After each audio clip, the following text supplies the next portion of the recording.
Welcome back, everybody, to Jeremy's Point of View. I've got another video for you guys today, another one involving the Amber Heard versus Johnny Depp defamation trial. Amber Heard has finally taken the stand, and we're most likely going to get a few days of her lawyers questioning her.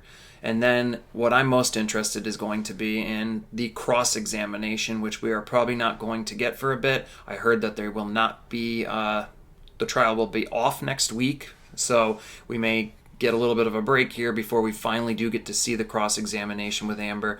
But let's just say Amber's attempting to give a career performance up there, but to me, it's just a performance and not a good one. So I'll let you guys watch the clips. Let me know what you think in the comment section below. Like and subscribe to the channel, and enjoy the clip. Dress was slow cut. I get it, slow cut. But I felt, I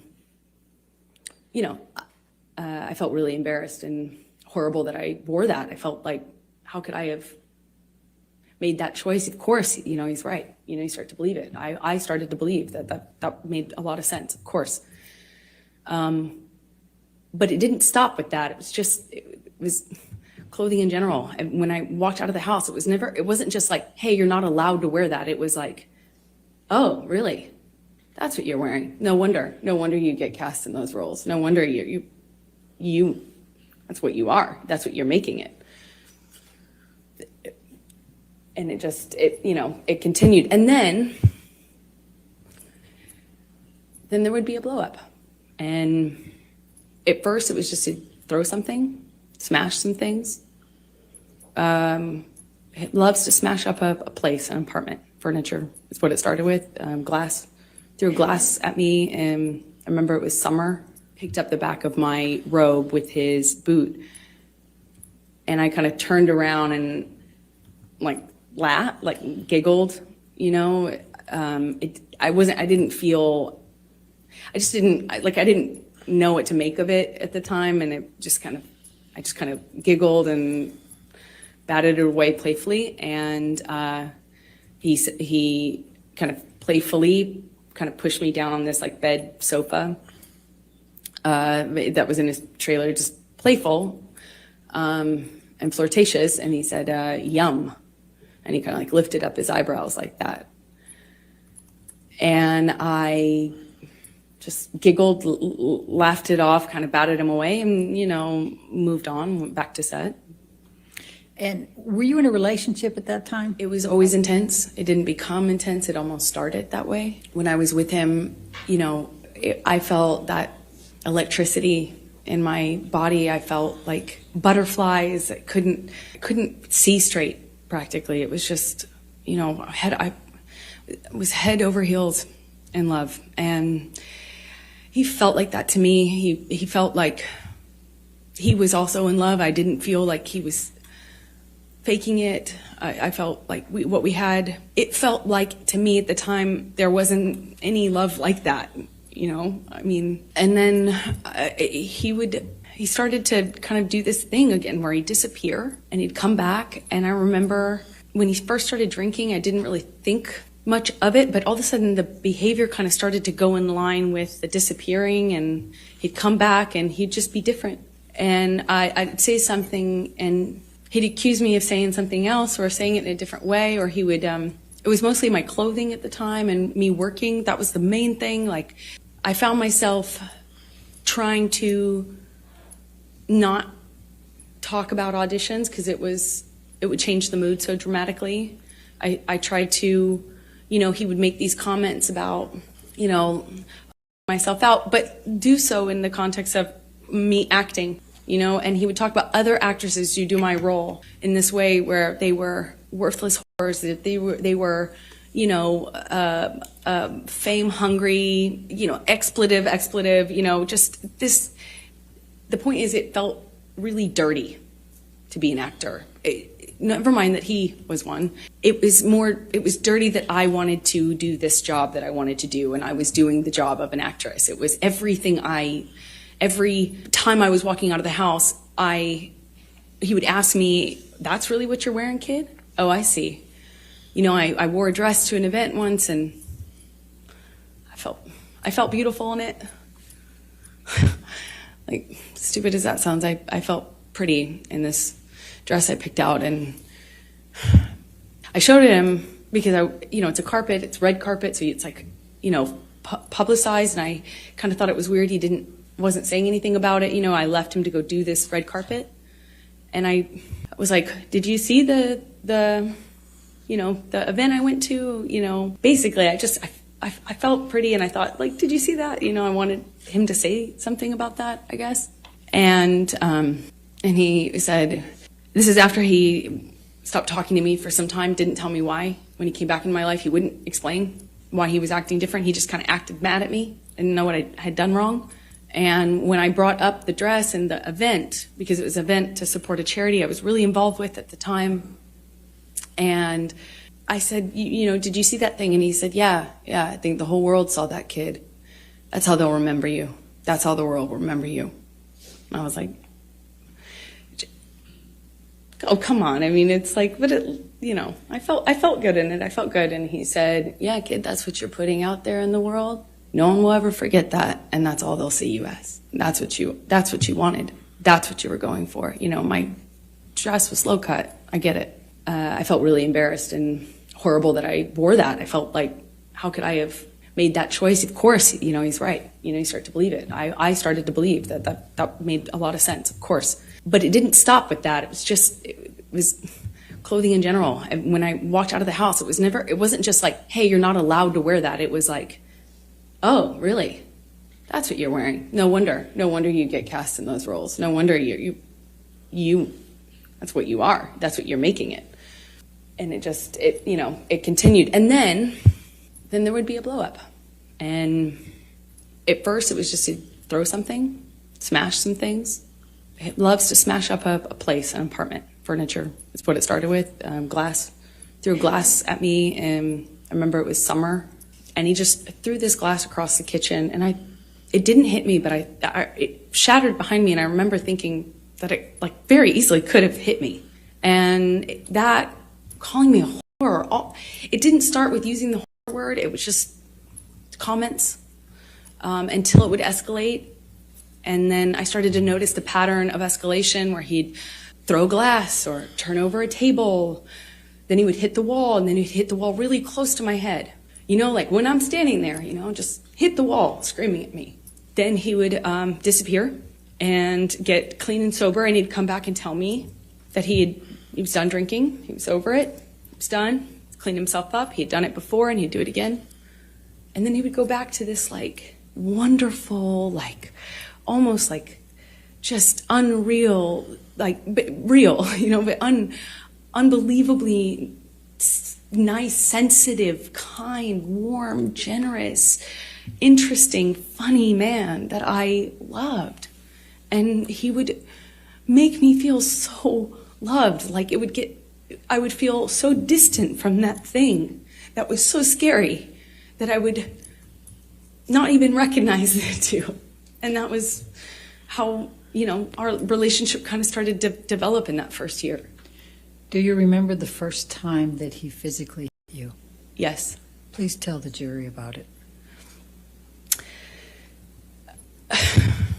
It's seemingly so stupid, so insignificant. I will never forget it. It changed my life. I was sitting on the couch, and we were talking. We were having a normal conversation, just there was no fighting, no argument, nothing. And he was drinking, and I didn't realize at the time, but I think he was using cocaine because it was there was a jar of cocaine out on the table. I realize that sounds weird, but it was an actual vintage jar of it. But I didn't see him use it at the time, so I didn't really factor that in. I just, he's drinking and we're talking, and there's music playing, and he's smoking cigarettes, and we're sitting next to each other on the couch. And I asked him about the tattoo he has on his arm, and to me, it just looked like black marks. I didn't know what it said. It just looked like muddled, faded tattoo that was hard to read. And I said, "What does it say?" And he said it says wino. It says wino. And I didn't see that. I thought he was joking because it didn't look like it said that at all. And I laughed. It was that simple. I just laughed because I thought he was joking, and slapped me across the face. And I laughed. I laughed because I didn't know what else to do. I thought, this must be a joke. This must be a joke. Because I didn't know what was going on.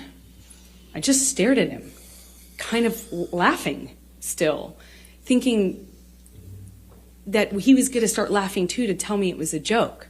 But he didn't. He said, "You think it's so funny? You think it's funny, bitch?"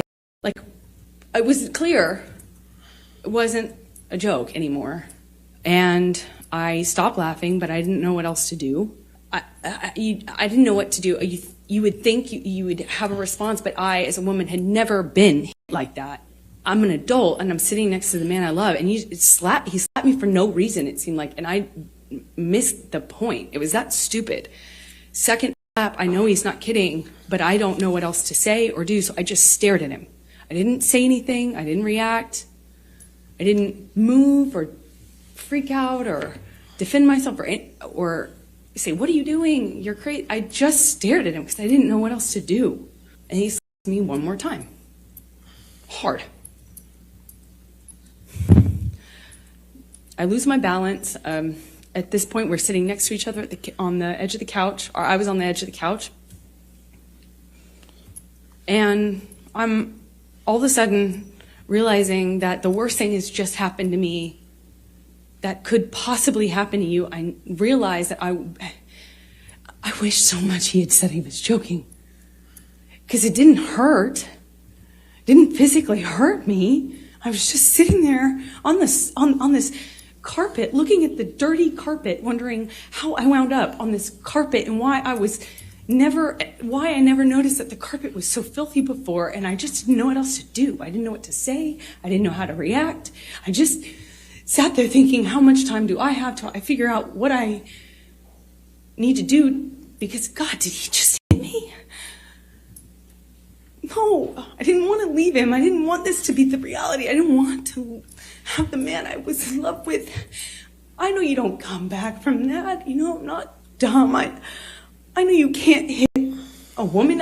You can't hit a man. You can't hit anyone. You can't just hit somebody because I knew it was wrong, and I knew that I had to leave him. And that's what broke my heart, because I didn't want to leave him. I thought if I got up out of that room, I'd leave the best thing that ever happened to me. And I wish I could sit here and say I stood up and I walked out of that house and I drew a line and I stood up for myself.